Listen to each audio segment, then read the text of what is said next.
This is the light that I use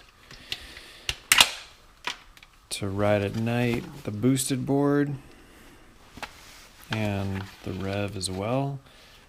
It's a Lupine Pico. I think it's like 16 or 1800 lumens. Show the difference between this and the stock Rev light. Okay, so here's just the stock light on. You can kind of position it. I guess let's go like that. I think they say it's 400 lumens. I'm in mode 3. Never tried just the stock light. There's some ambient light, so actually it's not that bad. I'm going 25, mode 3. Obviously now it's pretty light here. So now let's go back to where it's dark.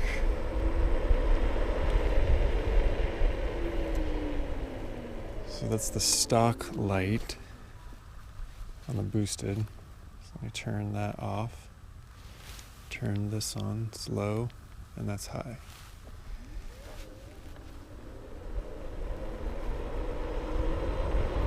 So, massive difference, obviously.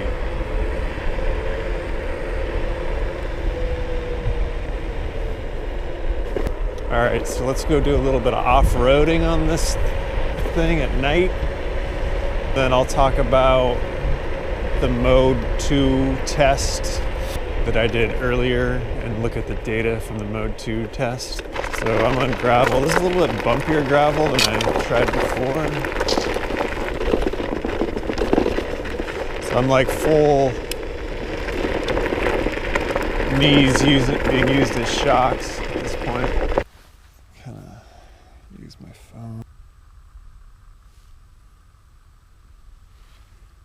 So kind of hitting rocks and bigger bumps.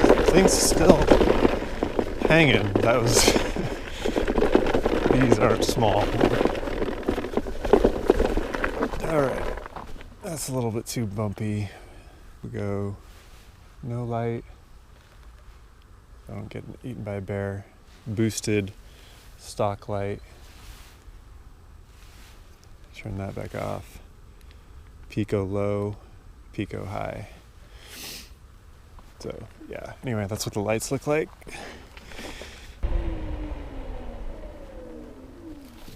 Whoa.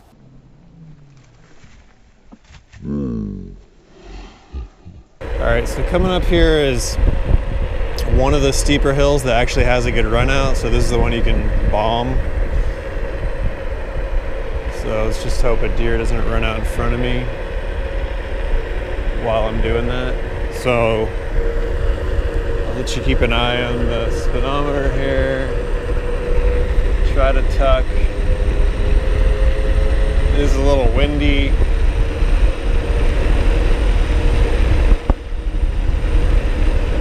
Alright, got pretty close. So now if I hold down right, nothing really happens. Whoa, little bunny. For a while. I think it is working. The regen brake is working, but on its own, coming from 34, 35 on a slope, takes a while. So you definitely want to use the mechanical brake in conjunction with it if you need to slow down sooner. Okay, let's take a quick look at the mode 2 data that I gathered from my ride earlier today. I'm 216 pounds, roughly 6'5", so there's going to be maybe a little bit more wind drag from me being that tall. My tires were pumped up to 50 psi a week ago, so they could be slightly less than that, although they still feel pretty firm. All the surfaces were pretty smooth, so these are all the things that can affect range. So mainly smooth pavement, and then elevation is huge. So here's what it looks like. At the start of the ride, I'm mostly going downhill, and then a lot of flat, and then a big uphill, and some more moderate stuff. So I got about 10.4 miles total, and that was over an aggregate 1,000 feet of gain.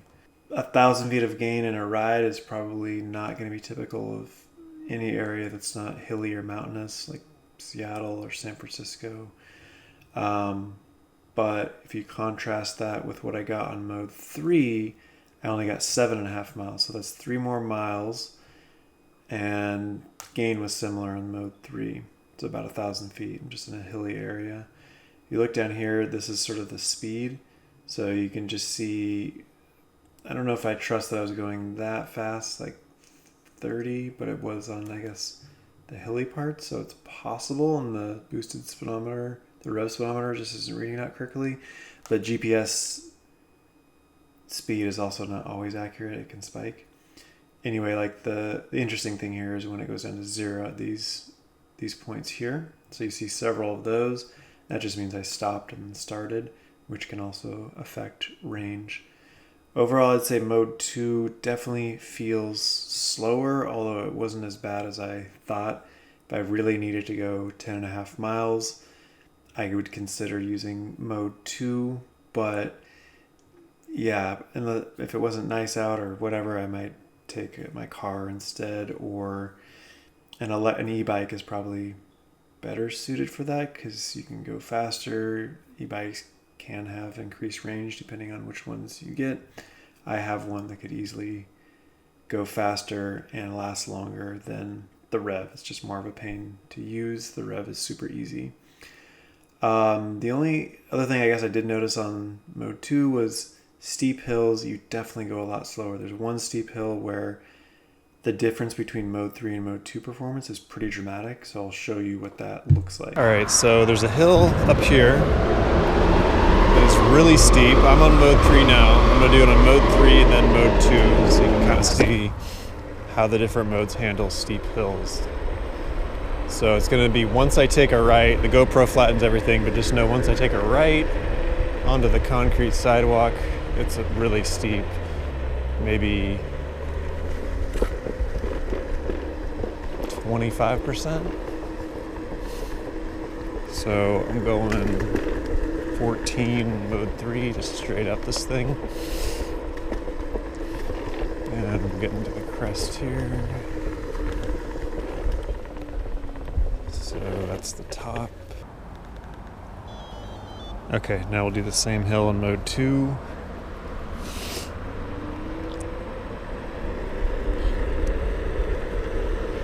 So again, the hill starts once I take the sharp right and the concrete begins. All right, so we're mode 2 on the same hill. So crashing down so you can kind of see the speed. So in mode 3, it's 14, just hauling ass. On mode 2, I'm almost feel like I'm stopping. It says 5, but it definitely feels like walking pace. And I'm getting to the top of the hill. It almost feels like I'm not gonna make it. 4, 3, whereas before it was, I think it was consistently 13, 14. Anyway, so. Also, another thing I noticed for mode 2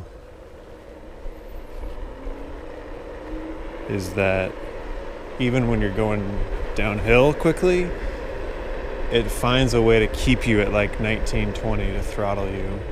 Whereas mode 3, it seems like you can get ahead of the 24, 25 on a hill more easily.